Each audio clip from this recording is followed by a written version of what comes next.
दोस्तों, Bihar Ayush medical officer exam 16 जुलाई को निर्धारित किया गया है। अभी 3 से 4 दिन बचे हुए हैं। तो सबसे बेस्ट तरीका है पढ़ाई करने का यही कि आप प्रीवियस ईयर के क्वेश्चन को अच्छे से ओवरलुक करके जाए, ताकि अगर उससे रिलेटेड सवाल आते हैं तो अपने लिए बेनिफिट होगा। तो आज के इस वीडियो में हम लोग बात करने वाले हैं गोविंद पारिक किताब में दिया गया जो प्रीवियस ईयर क्वेश्चन, जो बिहार पब्लिक सर्विस कमीशन के अंतर्गत जो क्वेश्चन बनाया गया था आयुर्वेद से रिलेटेड, उन क्वेश्चन को अपन डिस्कस करेंगे। चलिए शुरू करते हैं। यहाँ आप देख सकते हैं बिहार पब्लिक सर्विस कमीशन मौलिक सिद्धांत, है ना। और ये गोविंद पारिक से ही किताब का लिया गया है क्वेश्चन। तो एक एक क्वेश्चन को अपन डिस्कस करते हैं उसके आंसर के साथ, और ये आपको लास्ट टाइम में बहुत मदद करेगा। अगर आप चाहें तो वीडियो को 2x में देख सकते हैं आपके लिए, अगर समय बचाना हो तो। पहला क्वेश्चन है, औपम्य अर्थापत्ति संभव का वर्णन चरक संहिता में किस संदर्भ में हुआ है? आंसर है वाद मार्ग पद में। ये चरक विमान स्थान 8 जो है उसका ये सवाल है। जो हम जानते हैं वाद मार्ग पद जो बताए गए हैं उसका सवाल है। दूसरा सवाल है, सुश्रुत संहिता में कर्म पुरुष के गुणों की संख्या कितनी है? आचार्य सुश्रुत ने षोडश कलायुक्त कर्म पुरुष बताया, तो आंसर है 16। सुश्रुत शारीर 1 में सर्वभूत चिंता शारीर। क्वेश्चन नंबर 3 है, ज्ञानवान वैद्य के लिए कितनी परीक्षाएं होती है? ये क्वेश्चन चरक विमान स्थान 8वां का है। तो आंसर क्या है? 2 परीक्षा होता है। इसके लिए श्लोक दिया हुआ है, द्विविधा तु खलु परीक्षा ज्ञानवताम प्रत्यक्षम अनुमानम च। तो ज्ञानवान वैद्य के लिए 2 ही परीक्षाएं होती है। कौन? एक तो प्रत्यक्ष और एक अनुमान। ठीक है। क्वेश्चन नंबर 4 है, अधोलिखित में से कौन सा गुण मन का है? मन का गुण निम्न में से कौन सा है? पहला ऑप्शन है एकत्व, बिल्कुल सही है। मन एक होता है। ऑल्दो ये ऐसा चरक शारीर 1 में बताया भी गया है कि ऐसा प्रतीत होता है कि मन अनेक है, बट मन एक होता है। मन अनित्य नहीं होता है, नित्य होता है मन। मन एक होता है, अनेक नहीं होता। मन मूर्त भाव होता है, ना कि अमूर्त भाव होता है। क्वेश्चन नंबर 5 देखिए, आकाश महाभूत का दृष्ट लिंग क्या है? आकाश महाभूत की कौन सी, है ना, स्पेशल क्वालिटी है? खरत्व, ये हम सब जानते हैं पृथ्वी महाभूत का है। द्रवत्व, ये जल महाभूत का है। चलत्व, है ना, वायु महाभूत का है। आकाश का होता है अप्रतिघात, जो कि यहाँ पर इसका आंसर होगा उनमें से उपयुक्त में से कोई नहीं।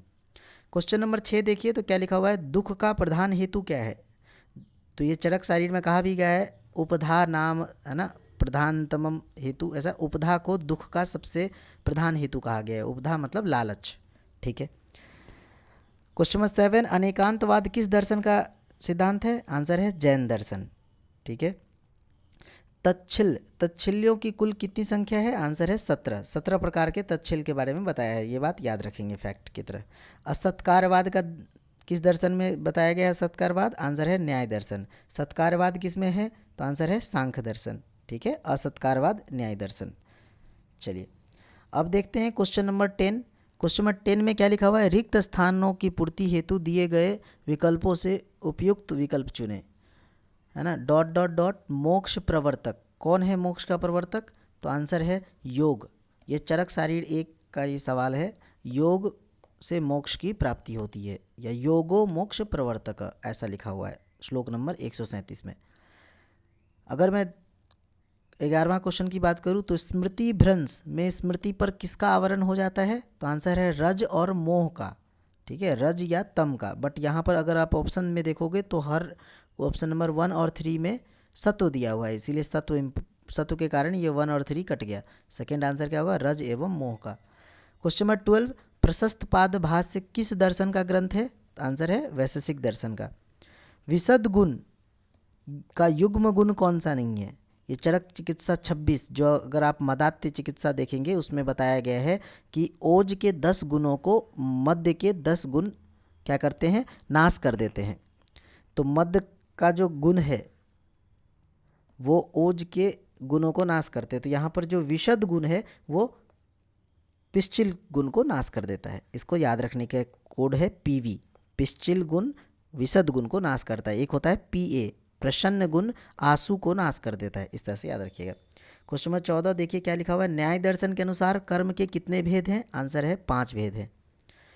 क्वेश्चन नंबर 15, षट पदार्थों में समवायी एवं निश्चेष्ट पदार्थ कौन सा है? तो गुण।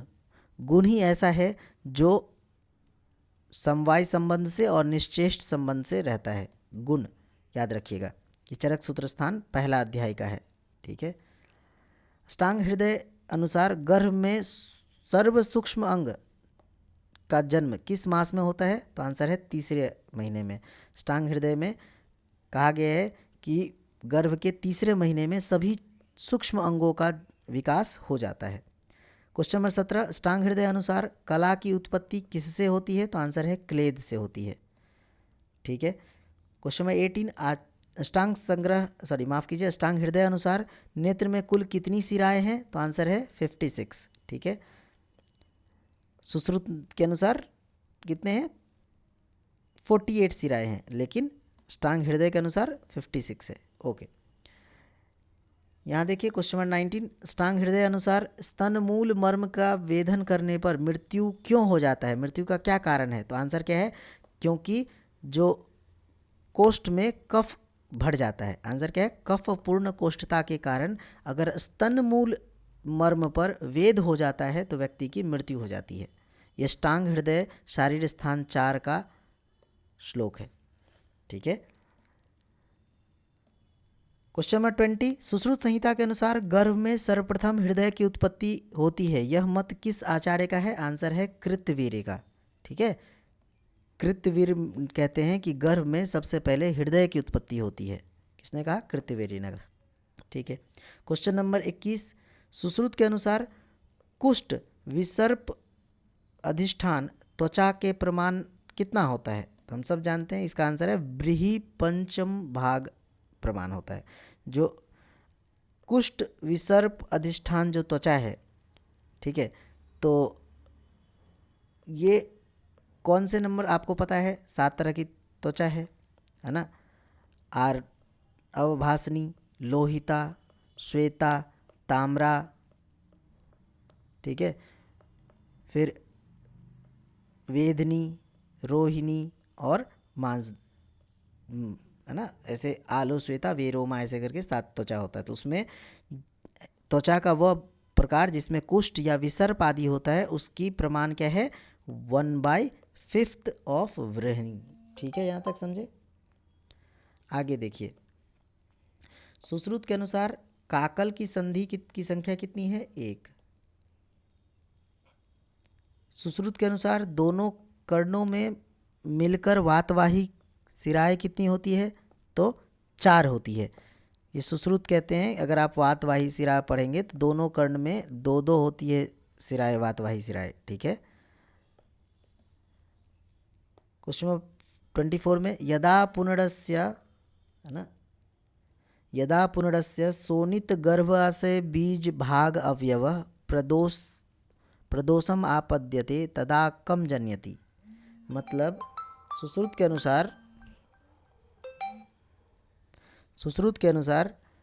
सोनित गर्भाशय के बीज का भाग का अव्यय हो, मतलब कहने का मतलब ये है कि गर्भाशय के बीज भाग के अव्यय में अगर दोष उत्पन्न रहते हैं तो उससे कौन सा विकार उत्पन्न होता है? आंसर है पूती प्रजा, ठीक है। 25 में बताया गया है, क्वेश्चन नंबर 25 में, कि चरक के अनुसार कौन सा महाभूत संगठन श्याम वर्णकर है? तो आंसर है उसका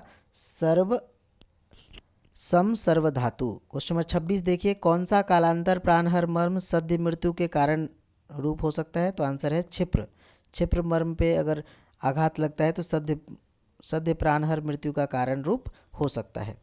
क्वेश्चन नंबर 27, सुश्रुत के अनुसार कक्षधर मर्म वेद का परिणाम क्या होता है? आंसर है कुंठता। क्वेश्चन नंबर 28, कौन सा एक मज्जा सारता से संबंधित है? तो आंसर है श्रुत विज्ञान वित्वम। याद रखिएगा, सुकुमार उपचिता ये मेद का है, ठीक है। क्लेश सहत्वम ये एक्चुअली मांस का है।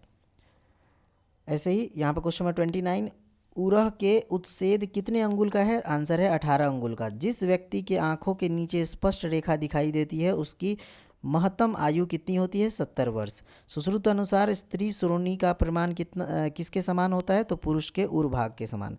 तो ये हम जानते भी हैं, पुरुष का जो उर भाग जो ये अपना, अगर मैं मेल की बात करूँ तो उसमें जो थोरैकिक रीजन है या ये जो अपर पार्ट है, बॉडी पार्ट, वो ज़्यादा चौड़ा होता है कंपेयर टू फीमेल की जो लोअर पार्ट है वो बड़ी होती है, चौड़ी होती है। ठीक है, तो स्त्री की श्रोणि का प्रमाण पुरुष के उड़ के समान होता है। कितना होता है? तो 18 अंगुल होता है, याद रखिए, इधर 14 फिर 18 ऐसे है। क्वेश्चन नंबर 32, निम्न में से कौन से अंग में प्रतर संधि होता है? आंसर है ग्रीवा।